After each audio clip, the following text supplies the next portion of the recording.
Guys, this is लहबा Abbasi और तुम लोग देख रहे हैं मेरा YouTube चैनल। अगर अभी तक इस YouTube चैनल को सब्सक्राइब नहीं किया तो इस चैनल को सब्सक्राइब कर दो, साथ ही साथ बेल आइकन प्रेस कर दो ताकि हर लेटेस्ट वीडियो का नोटिफिकेशन तुम लोगों तक पहुंचता रहे। इसी के साथ साथ तुम लोगों को एक और चीज बताती चलूं कि ना सिर्फ मैं अपने YouTube चैनल बल्कि एक और YouTube channel, it is an international platform जिसका नाम है देसी टीवी यूएसए, उसका लिंक मैंने नीचे डिस्क्रिप्शन में दे दिया है। उधर मैं एक शो होस्ट करती हूँ जिसमें मैं पाकिस्तान क्रिकेट भी, इंडिया की क्रिकेट भी और जितनी भी दुनिया में क्रिकेट हो रही है सबको कवर करती हूँ। ठीक है, तो उसके लिए ज़रूरी है कि तुम लोग जाके मेरा डिस्क्रिप्शन खोलो और साथ ही साथ उस लिंक को क्लिक करो। उस पर मेरे शो का नाम होता है क्रिकेट कैप्सूल्स बाय लहबा अब्बासी, जिसके एपिसोड जो है वो रोज ऑन एयर होते हैं। तो उसको जाके देखो, उसको एंजॉय करो और बताओ कि क्या तुम लोगों को वो शो पसंद आ रहा है ताकि वो शो मैं यहाँ पे भी होस्ट करने लग जाऊं। ठीक है, अब हम बात करते हैं अपने मेन टॉपिक के बारे में। तुम लोगों की कन्वीनियंस के लिए मैंने टाइम स्टैम्प्स दे दिए हैं। अब मसला पता है क्या है? मसला ये है कि मेरे लिए ना रोज वो वीडियो रिकॉर्ड करना थोड़ा सा मुश्किल हो जाता है। मतलब मैं उस तरह से रोज वीडियो रिकॉर्ड कर नहीं पाती हूँ ना हर एक मैच की। तो मैं करूँगी क्या, आईपीएल के क्योंकि इतने सारे मैचेस होते हैं, ठीक है, तो करूँगी क्या मैं कि मतलब ना 4-4 मैचेस का राउंड अप तुम लोगों के लिए लेके आऊँगी। रोज नहीं, एक दिन 2 दिन छोड़ के। ठीक है, तो तुम लोगों ने जो है ना वो उस राउंड अप को देखना है जिस तरह से आज तुम लोग इस वाले राउंड अप को देख रहे हो। आज के मैच में हम 4 मैचेस के बारे में बात करेंगे, जितने भी आईपीएल में अभी तक 4 मैचेस हो गए हैं। पहला मैच है RCB versus Chennai super Kings, दूसरा मैच था Sunrisers Hyderabad versus Calcutta night Riders, उससे पहले मैच था Delhi Capitals versus Punjab Kings का, और चौथा मैच हुआ Mumbai Indians versus Gujarat Titans का। सबसे पहले Mumbai Indians versus Gujarat Titans के बारे में बात करते हैं। भाई, मुंबई इंडियंस और गुजरात टाइटंस की ना एक अपनी राइवलरी बन गई है। उनकी राइवलरी क्यों बन गई है? उनकी राइवलरी इसलिए बन गई है क्योंकि हार्दिक पांड्या पहले गुजरात का कैप्टन था और जब उसने गुजरात की कैप्टनसी छोड़ी तो गुजराती जितने भी फैंस थे वो उससे डिसलॉयल्टी का जो है क्लेम करने लगे कि तुमने हमें छोड़ दिया, अब ये कर देंगे वो कर देंगे। हार्दिक पांड्या ने जो है वो कप्तानी ली मुंबई इंडियंस की। अब हुआ क्या, कल के मैच में जो है बड़ी इंटरेस्टिंग चीजें हुई। जब वो टॉस पे आया तो उसको फैंस हर कोई कह रहा था, उसको तंग कर रहे थे कि रोहित शर्मा रोहित शर्मा रोहित शर्मा, और उसको जिस तरह से ऐसा लग ही नहीं रहा कि हार्दिक पांड्या को किसी ने एक्सेप्ट किया है as the captain of Mumbai Indians. Not just fans but even उनके डगआउट में जितने प्लेयर्स बैठे हुए हैं सबकी जिस तरह से कल के मैच में उतरी हुई शक्लें थी, लग ऐसा रहा था कि and nobody is ready to accept Hardik Pandya as a captain. ठीक है, उसके अलावा जो है जिस तरह से हार्दिक पांड्या का आपको पता है कि जिस तरह से उस बंदे को एटीट्यूड इश्यूज हैं, उसको किसी के रवैये का क्या, उसके बारे में कौन सोचता है, ठीक है, उसको किसी चीज की परवाह नहीं है। उसको सिर्फ ये देखना होता है कि हो क्या रहा है, बेसिकली वो खुद के साथ कर क्या रहा है। वो अपनी एटीट्यूड की गेम से बाहर ही नहीं निकल पाता और कल के मैच में भी यही हुआ। थोड़ा सा एटीट्यूड आ गया था यार, मतलब जो बात है। ठीक है, अब यहाँ पे बहुत सारे लोग कह रहे हैं कि रोहित शर्मा को जो उसने यूं करके मतलब फील्ड रिप्लेसमेंट उसकी करवाई है कि भाई यूं। ठीक है, अब यहाँ पे मैं तुम लोगों को बताती हूँ सीन क्या होता है। भाई देखो, ग्राउंड अब पीएसएल का मैच तो हो नहीं रहा, ठीक है ना, आईपीएल का मैच हो रहा है, मजाक बात नहीं है। जैम पैक्ड स्टेडियम्स होते हैं उधर के, ठीक है, और उसमें सीन कुछ इस तरह का होता है कि मतलब जो है वो शोर बहुत होता है। तो शोर में अब आप ये तो नहीं कह रहे कि तुम कवर ड्राइव पे खड़े हो, तुम लेग साइड पे खड़े हो, तुम इधर खड़े हो, तुम उधर खड़े हो जाओ, ऐसे नहीं हो सकता। ठीक है, आपको फिर हाथ से इशारे करने पड़ते। तो पॉजिटिव भी सोचा करो किसी किसी बात के बारे में। अब यहाँ पे बहुत सारे लोग ये कह रहे हैं कि हार्दिक पांड्या जो है ओवर बहुत होता है। हाँ, उसको थोड़ी सी इस बात से अग्री करूंगी।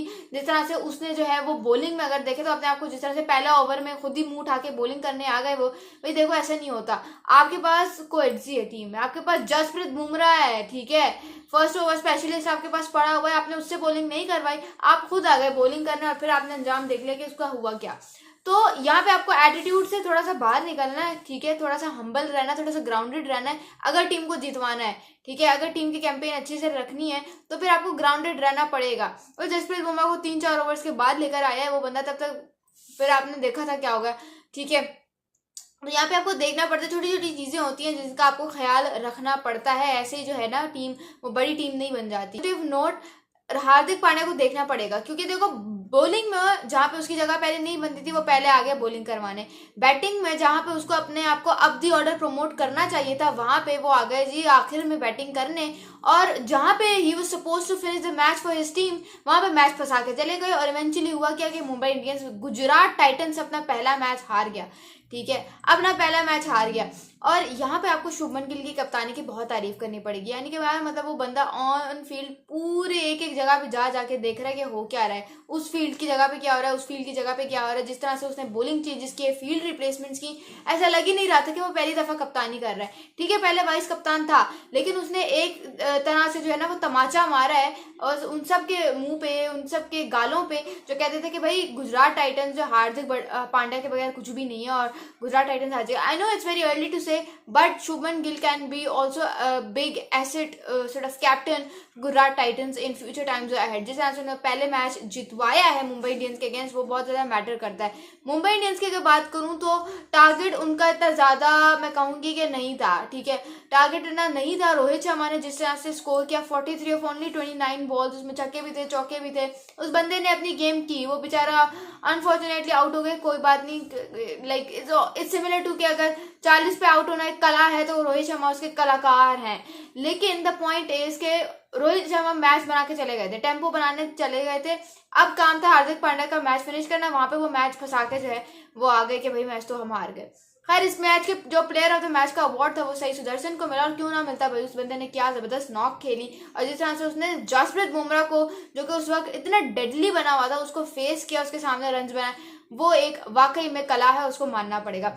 चलते हैं दूसरे मैच पे जिसका नाम है Delhi Capitals versus Punjab Kings. भाई दिल्ली कैपिटल्स की अगर बात की जाए ना, ये वही टीम हो गई जैसे पीएसएल की कराची किंग्स नहीं है, वैसे ही दिल्ली कैपिटल्स है। दिल्ली कैपिटल्स के बाद एक से एक बढ़िया स्पिनर है। ठीक है, आप बात कर लो अक्षर पटेल की, आप बात करो मिचेल मार्श की, आप बात करो कुलदीप यादव की, एक से एक इनका स्पिन डिपार्टमेंट में जो है प्लेयर बैठा हुआ है, और बैटिंग भी इनकी अच्छी है। इनके पास डेविड वार्नर है और बाकी भी इनके पास जबरदस्त प्लेयर्स हैं। बट आई डोंट नो कि इनको जब ये आईपीएल की तरफ से खेलते हैं ये ऑसी प्लेयर्स, तब इनको क्या हो जाता है। मतलब आईपीएल में किसी टीम की तरफ से खेलते हुए इनका बल्ला उस तरह से क्यों नहीं घूम पाता जिस तरह से it is suppose to be. अगर आपको इतने पैसों में खरीदा जा रहा है तो यार थोड़े से डिलीवर तो करो। उससे पंजाब किंग्स को देखा जाए तो पंजाब किंग्स में लियम लिविंगस्टन और सैम करन ने जिस तरह की जबरदस्त नॉक खेली, आपको अप्रिशिएट करना पड़ेगा। और सैम करन ने अपना पिछला सीजन जाया किया था आउट ऑफ फॉर्म रह के, लेकिन इस सीजन में लग ऐसा रहा है कि बॉलिंग तो इसकी जबरदस्त है, बॉलिंग तो इसकी कमाल है, लेकिन जिस तरह से इसने बैटिंग में अपनी टीम को मैच जितवाया वो आपको मानना पड़ेगा, और इसी वजह से इसको प्लेयर ऑफ द मैच का जो है वो अवार्ड भी दिया गया था।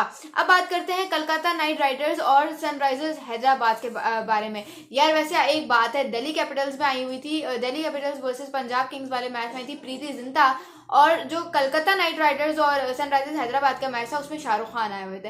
वीर ज़ारा का रियूनियन हो गया और एक ही दिन में दोनों की जीत हो गई, तो इतना मजा आया ना देख के मुझे। मतलब यार वो क्या वो जबरदस्त मूवी है, और मूवी तो छोड़ो, क्या वो जबरदस्त जो है मोमेंट बना था कल। दोनों are way more than beautiful. I mean, loss of words. You're always at loss of words when you are there to appreciate their beauty, their acting skills and etc. खैर मैं यहाँ पे मूवी का review नहीं कर रही, मैं यहाँ पे मैच का रिव्यू कर रहे हैं। तो बात करते हैं कि यार शाहरुख खान आए हुए तो डिसअपॉइंट नहीं किया उनकी टीम ने उनको। और नारायण के बारे में अगर बात करें तो 4 ओवर्स में 19 रन देके 1 विकेट हासिल की। एंड्रे रसल ने जो है वो 2 ओवर्स में 2 विकेट्स लिए और 25 रन दिए, और बैटिंग में उन्होंने 64 ऑफ 25 बॉल्स जो है जबरदस्त नॉक खेली। एक बड़ा ही थ्रिलिंग मैच था ये, और जैसे कहते हैं सुपर थ्रिलिंग मैच नहीं था कि सिर्फ 4 रन से जो है वो सनराइजर्स हैदराबाद हार गया। अब पैट कमिंस की बात करो और मिचेल स्टार्क की बात करो, दोनों आमने सामने हुए और दोनों महंगे तरीन प्लेयर्स हैं आईपीएल के जो इस ऑक्शन में बिके थे।